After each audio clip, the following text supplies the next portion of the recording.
Hello students, welcome to our YouTube channel. आज के video में हम एमपीएनएचएम स्टाफ नर्स के लिए जो ऑनलाइन क्लासेस चल रही हैं उसे कंटिन्यू करने वाले हैं। यदि आप हमारे चैनल पर नए हैं और आपने हमारा चैनल सब्सक्राइब नहीं किया है तो प्लीज़ रेड बटन पर क्लिक कर लीजिए और हमारा चैनल सब्सक्राइब कर लीजिए। और यदि आप एमपीएनएचएम स्टाफ नर्स के लिए प्रीवियस ईयर क्वेश्चन पेपर की पीडीएफ परचेज करना चाहते हैं तो कॉन्टैक्ट नंबर आपको डिस्क्रिप्शन बॉक्स में मिल जाएगा, वहाँ पर कॉन्टैक्ट करके आप पीडीएफ परचेज कर सकते हैं, जिससे आपको आइडिया हो जाएगा कि किस तरीके के क्वेश्चंस जो हैं वो एग्ज़ाम में पूछे जाते हैं। चलिए तो हम क्वेश्चंस डिस्कस कर लेते हैं। मेडिकल सर्जिकल नर्सिंग के क्वेश्चंस हम आज डिस्कस करने वाले हैं। यहाँ पर आप देख सकते हैं क्वेश्चन नंबर फर्स्ट में पूछा गया है, when patients own skin is taken from donor area and graft to recipient area is called। यहाँ पर पूछा गया है कि जो स्किन डोनेट करने की बात हो रही है, जो स्किन ग्राफ्टिंग होती है, तो यहाँ पर बताया गया है कि यदि एक पेशेंट है जो खुद की ऑन स्किन को लेके, पेशेंट की खुद की स्किन को लेके जो है दूसरे एरिया पर ग्राफ्ट किया जा रहा है, तो ऐसी प्रोसेस को हम क्या कहेंगे। ऑप्शंस यहाँ पर देख सकते हैं। Option number A is autografting, option number B is xenografting, option number C is allografting and option number D is none of the above. तो यहाँ पर हमें बताना है कि पेशेंट की खुद की जो स्किन है उसे लेकर हम उसी की दूसरी जगह पार्ट पर, दूसरे एरिया पर हम स्किन को ग्राफ्ट कर रहे हैं, तो ऐसी प्रोसेस को क्या कहेंगे।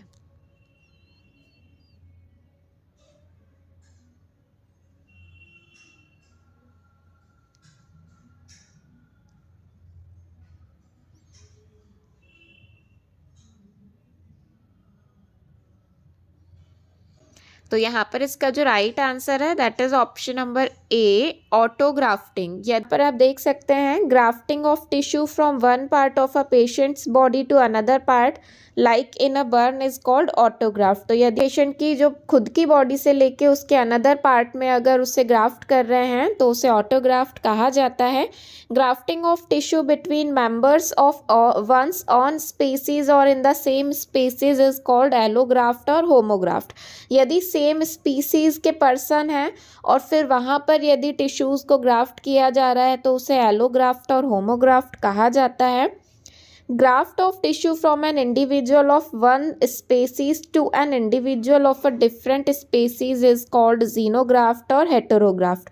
यदि दूसरी स्पेसीज में जो है यदि ग्राफ्टिंग की जा रही है, वन स्पेसीज से अनदर स्पेसीज में जो है ट्रांसमिट किया जा रहा है स्किन को, तो उसे जीनोग्राफ्ट या हेटेरोग्राफ्ट कहा जाता है। And grafting between identical twin is called isograft और सिनग्राफ्ट।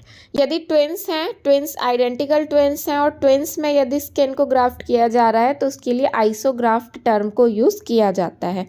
फिर उसके बाद नेक्स्ट क्वेश्चन देख लेते हैं। यहाँ पर पूछा गया है, what percentage does burn of genitalia constitute by the rule of 9। यहाँ पर पूछा गया है, अगर जेनाइटल एरिया बर्न हो गया हो तो उसके लिए हम कितना परसेंटेज रूल ऑफ 9 के अकॉर्डिंग कैलकुलेट करते हैं। Option number A is 9%, option number B is 18%, option number C is 1% and option number D is 21%। तो रूल ऑफ 9 के अकॉर्डिंग बर्न का परसेंटेज बताना है हमें जेनाइटल एरिया के लिए।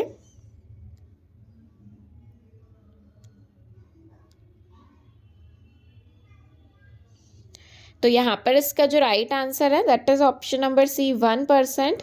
रूल ऑफ 9 के अकॉर्डिंग जेनाइटल एरिया के लिए जो परसेंट कैलकुलेट किया जाता है बर्न का दैट इज़ 1%। यहाँ पर हम देख लेते हैं रूल ऑफ 9 के अकॉर्डिंग जो बर्न कैलकुलेट करते हैं उसमें जो है एंटीरियर और पोस्टीरियर अलग अलग जगह पर कैलकुलेट किया जाता है। 4.5 जो है पोस्टीरियर हेड के लिए कैलकुलेट करेंगे एंड एंटीरियर के लिए 4.5। ये वाला जो रीज़न रहेगा, चेस्ट और जो एब्डोमेन है दोनों को मिला के ट्रंक कहा जाता है, तो एंटीरियर ट्रंक जो है 18 एंड पोस्टीरियर ट्रंक जो रहेगा वो 18, तो दोनों मिला के जो है 36% कैलकुलेट किया जाता है। हैंड्स के लिए यदि देखा जाए तो पोस्टेरियर के लिए 4.5 जो है अगर दोनों एक्सट्रीमिटीज़ में देखा जाए तो टोटल 9 एंड एंटीरियर देखा जाए तो 9, तो टोटल 18 जो है अपर एक्सट्रीमिटीज़ के लिए काउंट किया जाता है एंड लोअर एक्सट्रीमिटीज़ के लिए 9 एंड 9 18 पोस्टेरियर एंड 18 एंटीरियर। तो यहाँ पर भी 36 टोटल जो है anterior and posterior lower extremities के लिए काउंट किया जाता है और जेनाइटल एरिया के लिए 1% कैलकुलेट किया जाता है। तो जब हम इसका पूरा कैलकुलेशन करते हैं तो टोटल 100% निकल के आता है। तो इस तरीके से जो है रूल ऑफ 9 के अकॉर्डिंग बर्न को कैलकुलेट किया जाता है। फिर उसके बाद यहाँ पूछा गया है which one of the following does not act as a neurotransmitter. यहाँ पर पूछा गया है इनमें से कौन सा जो है जो कि न्यूरोट्रांसमीटर का एक्ट नहीं करता है। न्यूरोट्रांसमीटर जो है इंफॉर्मेशन को गैदर करते हैं, तो यहाँ पर जो न्यूरोट्रांसमीटर दिए गए हैं उनमें से कोई एक का नाम बताना है जो कि न्यूरोट्रांसमीटर नहीं है। Option number A is cortisone, option number B is acetylcholine, option number C is epinephrine and option number D is norepinephrine. तो यहाँ पर हमें बताना है कि इनमें से कौन सा जो है न्यूरोट्रांसमीटर नहीं है।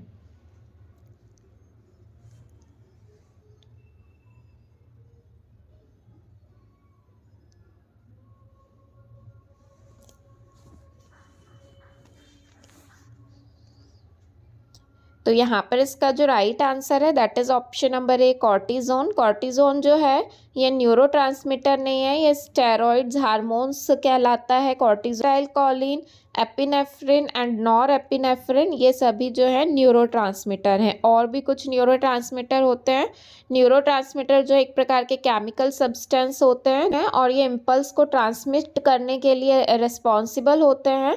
Acetyl choline, epinephrine, norepinephrine, noradrenaline, glutamate, histamine, dopamine, gamma amino butyric acid, hydroxytryptamine, GABA, serotonin ये सभी जो है ये न्यूरोट्रांसमीटर हैं और कॉर्टिजोन जो है वो न्यूरोट्रांसमीटर नहीं कहलाएगा।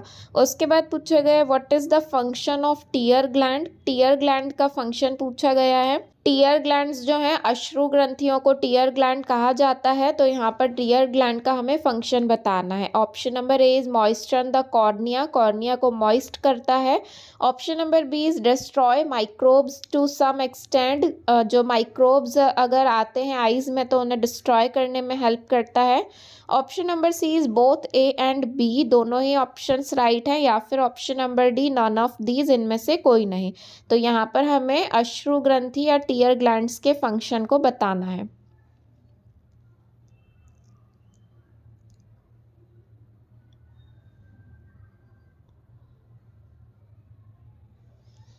तो यहाँ पर इसका जो राइट आंसर है that is option number C both A and B, दोनों ही जो आंसर हैं ये राइट है। जो टीयर ग्लैंड्स होती हैं, जो अश्रु ग्रंथियाँ होती हैं, वो कॉर्निया को मॉइस्ट करने में हेल्प करती हैं और आइज़ में जो भी माइक्रोब्स यदि आते हैं तो उन्हें डिस्ट्रॉय करने में हेल्प करती हैं। उसके बाद पूछा गया intraocular pressure is measured with an instrument called. यहाँ पर पूछा गया है इंट्राओक्यूलर प्रेशर जो है वो हम कौन से इंस्ट्रूमेंट के द्वारा मेज़र करते हैं। Option number A is perimeter, option number B is manometer, option number C is oculometer and option number D is tonometer. तो यहाँ पर हमें बताना है इंट्राओक्यूलर प्रेशर जो है वो किसके द्वारा मेज़र किया जाता है।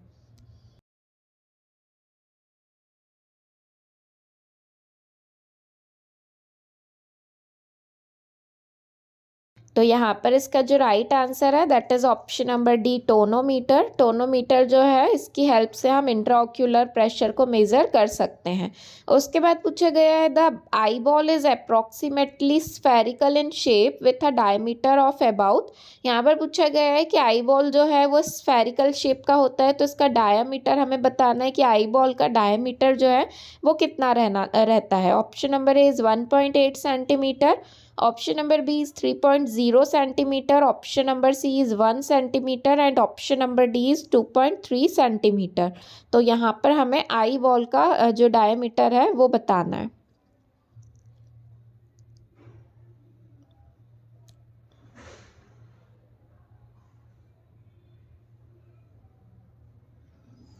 तो तो यहाँ पर इसका जो राइट आंसर है that is option number D 2.3 centimetre. Eye ball का जो डायमीटर है वो 2.3 सेंटीमीटर रहता है।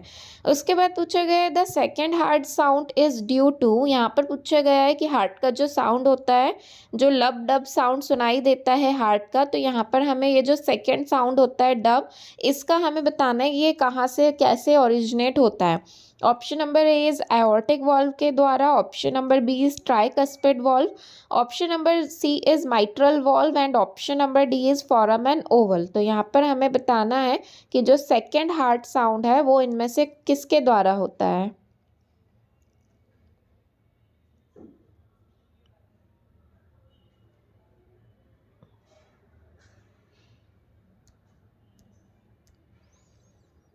तो यहाँ पर इसका जो राइट आंसर है that is option number A aortic valve. Aortic valve जो है जब ये क्लोज होता है तब सेकेंड हार्ट साउंड सुनाई देता है। तो यहाँ पर हम देख सकते हैं the two sounds lub and dub are heard when listening to the heart. जब हम हार्ट में जो साउंड सुनते हैं तो लब डब साउंड हमें सुनाई देता है, टू साउंड्स आते हैं। और ये जो साउंड्स हैं ये क्यों सुनाई देते हैं, क्योंकि हार्ट में वॉल्व होते हैं वो क्लोज होते हैं, उसकी वजह से हमें ये साउंड सुनाई देता है। तो जो फर्स्ट साउंड है वो कब सुनाई देगा, जब आर्टेरियो वेंट्रिकुलर वॉल्व क्लोज होते हैं तब हमें लब साउंड जो है वो सुनाई देता है। एंड जो सेकेंड हार्ट साउंड है डब, वो कब सुनाई देता है, जब सेमील्यूनर वॉल्व क्लोज होता है उस टाइम पर सेकेंड हार्ट साउंड सुनाई देता है। सेमील्यूनर वॉल्व कौन सा वॉल्व रहेगा, तो जो एओर्टिक और पल्मोनरी वॉल्व होते हैं उन्हें ही सेमील्यूनर वॉल्व कहा जाता है। एओर्टिक एंड पल्मोनरी वॉल्व या फिर सेमील्यूनर वॉल्व जब क्लोज होते हैं तब सेकेंड हार्ट साउंड सुनाई देता है। फिर उसके बाद नेक्स्ट क्वेश्चन में पूछा गया है a priority care given to the patient with and burn is. यहाँ पर पूछा गया है यदि एक पेशेंट है बर्न वाला तो हम उसे क्या प्रायोरिटी केयर देंगे। Option number A is body image, यदि पेशेंट की बॉडी जो है बर्न की वजह से जो है डैमेज हो गई है तो हम उसे बॉडी इमेज के लिए फोकस करेंगे। या फिर option number B level of pain, pain का लेवल चेक करेंगे। या फिर option number C fluid status हम जो है मैनेज करेंगे। या फिर option number D risk of infection, या फिर हमें इन्फेक्शन से प्रिवेंट करना है। तो यहाँ पर हमें प्रायोरिटी केयर बतानी है बर्न वाले पेशेंट के लिए, इनमें से कौन सी फर्स्ट प्रायोरिटी हमें देनी है पेशेंट को।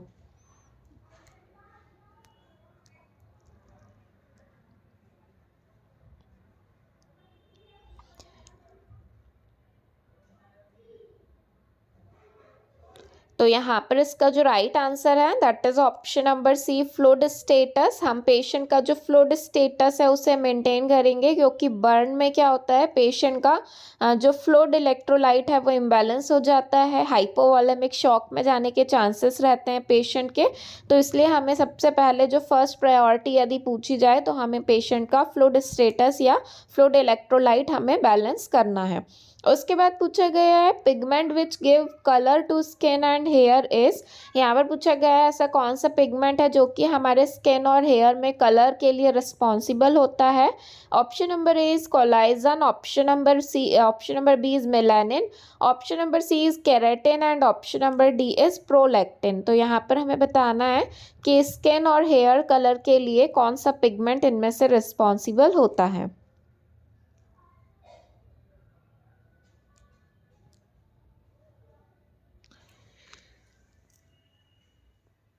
तो यहाँ पर इसका जो राइट आंसर है that is option number C melanin. Melanin जो पिगमेंट है ये रिस्पॉन्सिबल होता है स्किन और हेयर कलर के लिए।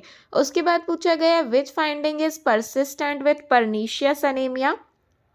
यहाँ पर पूछा गया है कि यदि पेशेंट को पर्नीशियस अनीमिया हो तो इसमें से कौन सी फाइंडिंग्स हमें पेशेंट में देखने को मिल सकती है। Option number A is strawberry tongue, option number B is rice water stool, option number C is beefy red tongue and option number D is hypochromic RBC.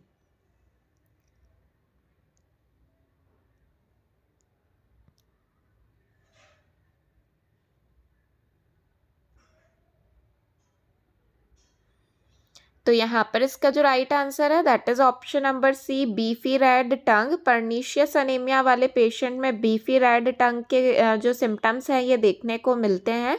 और जो स्ट्रॉबेरी टंग है ये जो स्कारलेट फीवर होता है, स्कारलेट फीवर में strawberry टंग के symptoms देखने को मिलते हैं। राइस वाटर स्टूल जो है ये कॉलेरा वाले पेशेंट के सिम्टम्स में आ जाता है। एंड हाइपोक्रोमिक आरबीसी मतलब रेड ब्लड सेल्स का जो कलर है वो डिक्रीज होने को हाइपोक्रोमिक आरबीसी कहा जाता है। तो यहाँ पर इसका राइट आंसर रहेगा option number C, beefy red tongue या फिर सोर माउथ विथ रेड एडजेस, जिसमें जो माउथ है उसमें सोर हो जाते हैं। उसके बाद नेक्स्ट क्वेश्चन में पूछा गया है, a client has been diagnosed with pernicious anaemia in planning care for the client, a nurse anticipate that the client will be treated with. यहाँ पर पूछा गया है एक पेशेंट है जो कि पर्नीशियस अनीमिया से सफ़र कर रहा है, डायग्नोस हुआ है उसे पर्नीशियस अनीमिया के लिए जो है केयर प्लान कर रहे हैं। तो यहाँ पर हमें बताना है कि किस चीज़ से फर्स्टली हमें पेशेंट को ट्रीट करना है। इसमें से हम कौन सी चीज़ पेशेंट को दे सकते हैं। Option number A is thiamine, option number B is iron, option number C is vitamin B12 and option number D is folic acid. तो यहाँ पर हमें बताना है कि पेशेंट को यदि पर्नीशियस अनीमिया है तो इसमें से हम कौन सा जो है सप्लीमेंट पेशेंट को देंगे, थायमीन, आयरन, विटामिन B12 या फिर फॉलिक एसिड।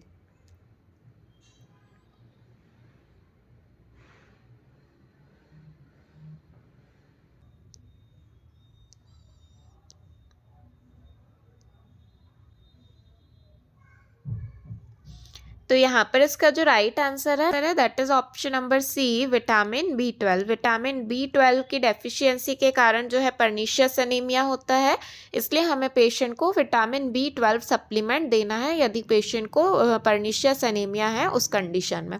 उसके बाद पूछा गया है, which of the following term describe a decreased number of platelets. यहाँ पर पूछा गया है कि इनमें से ऐसी कौन सी कंडीशन पेशेंट को हो सकती है यदि पेशेंट का जो प्लेटलेट काउंट है वो क्या हो गया है, डिक्रीज हो गया है। तो इसमें से हम कौन सी टर्म यूज़ करेंगे डिक्रीज प्लेटलेट काउंट के लिए। Option number A is thrombectomy, option number B is thrombocytopenia, option number 3 is thrombocytopathy and option number D is thrombocytosis. तो यहाँ पर हमें बताना है डिक्रीज नंबर ऑफ प्लेटलेट के लिए कौन सी टर्म यूज़ की जाती है।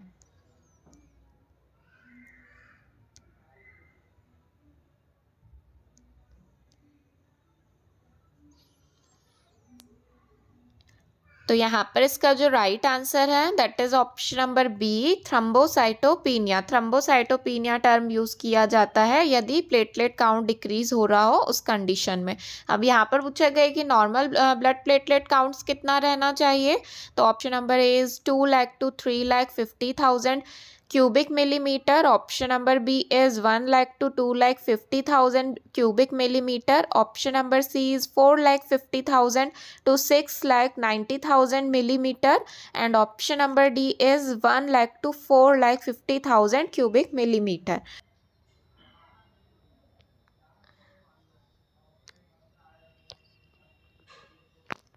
तो यहाँ पर इसका जो राइट आंसर है that is option number D, 1 lakh to 4,50,000 cubic millimetre. तो यहाँ पर जो नॉर्मल ब्लड प्लेटलेट काउंट्स होता है वो 1 लाख या 1,50,000 से 4,50,000 क्यूबिक मिलीमीटर रहता है। उसके बाद पूछा गया है which among the following do the phagocytic action. यहाँ पर पूछा गया इनमें से कौन सी सेल्स जो हैं जो कि फैगोसाइटिक एक्शन परफॉर्म करती हैं। फैगोसाइटिक एक्शन मतलब जो भी बैक्टीरिया है उसे इंगल्फ करके डिस्ट्रॉय करने में हेल्प करती है। Option number A is eosinophil, option number B is basophils, option number C is polymorphs and option number D is neutrophils. तो यहाँ पर हमें बताना है कि फैगोसाइटिक एक्शन कौन सी सेल्स परफॉर्म करती हैं इनमें से।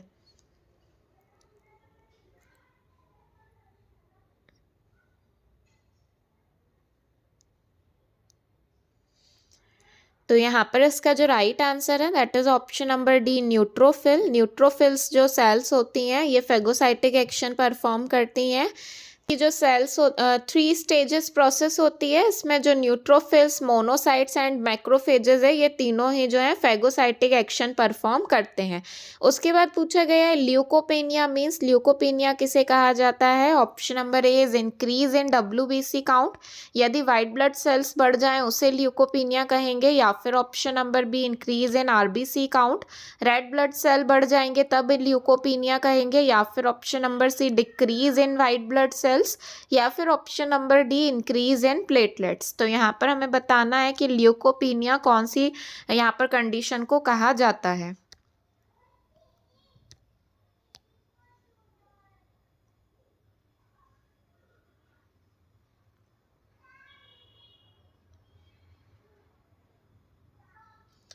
तो यहाँ पर इसका जो राइट आंसर है that is option number C, decrease in WBC count. Leukopenia जो है यदि WBC count, white blood cells decrease होती हैं तो उसके लिए ल्यूकोपीनिया टर्म यूज की जाती है।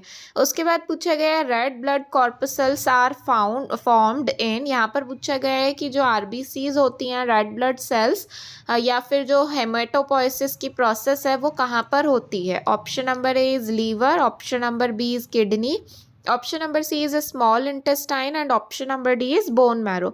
तो यहाँ पर बताना है हमें कि जो रेड ब्लड सेल्स हैं वो कहाँ पर फॉर्म्ड होती हैं, या हेमेटोपोइसिस की प्रोसेस कहाँ होती है।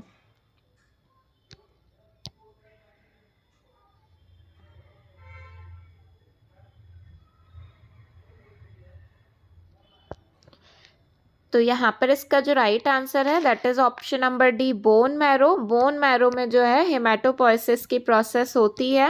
हेमेटोपोइसिस मतलब जो भी ब्लड सेल्स का फॉर्मेशन है वो सभी बोन मैरो में होता है, और रेड ब्लड सेल्स भी जो है ये बोन मैरो से फॉर्म होती हैं। उसके बाद नेक्स्ट क्वेश्चन में पूछा गया what is the normal blood cholesterol level. Blood में कोलेस्ट्रॉल का लेवल नॉर्मली कितना रहना चाहिए? Option number A is more than 200 mg/dl, option number B is less than 200 mg/dl, option number C is 1000 to 1500 mg/dl, या फिर option number D 500 to 1000 mg/dl। तो यहाँ पर हमें नॉर्मल ब्लड कोलेस्ट्रॉल लेवल बताना है।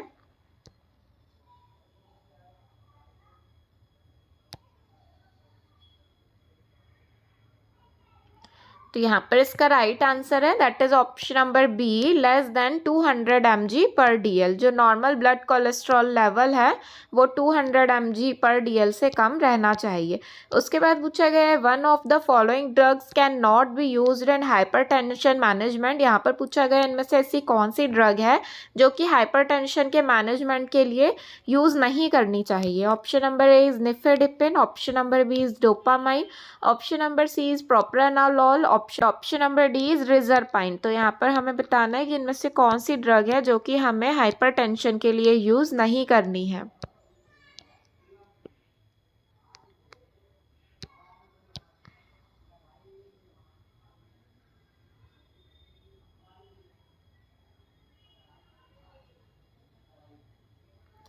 तो यहाँ पर इसका जो राइट आंसर है that is option number D, dopamine. Dopamine जो है ये हाइपोटेंशन वाले पेशेंट को हम देते हैं। कार्डियोजेनिक अगर शॉक वगैरह वाली कंडीशन है तो उस टाइम पर डोपामिन पेशेंट को दिया जाता है। हाइपरटेंशन वाली कंडीशन में हम पेशेंट को डोपामिन एडमिनिस्टर नहीं करते हैं। तो आज की वीडियो में हमने नर्सिंग कॉम्पिटिटिव एग्जाम के लिए कुछ इंपॉर्टेंट क्वेश्चंस डिस्कस किए हैं। यदि आप और क्वेश्चंस देखना चाहते हैं तो हमारे चैनल पर प्लेलिस्ट क्रिएट की हुई है MPNHM स्टाफ नर्स के लिए, वहाँ पर जाकर आप और क्वेश्चंस देख सकते हैं। और यदि आप MPNHM स्टाफ नर्स के लिए प्रीवियस ईयर क्वेश्चन पेपर की PDF परचेज करना चाहते हैं तो कॉन्टैक्ट नंबर आपको डिस्क्रिप्शन बॉक्स में मिल जाएगा, वहाँ पर कॉन्टैक्ट करके आप PDF परचेज कर सकते हैं। Thank you.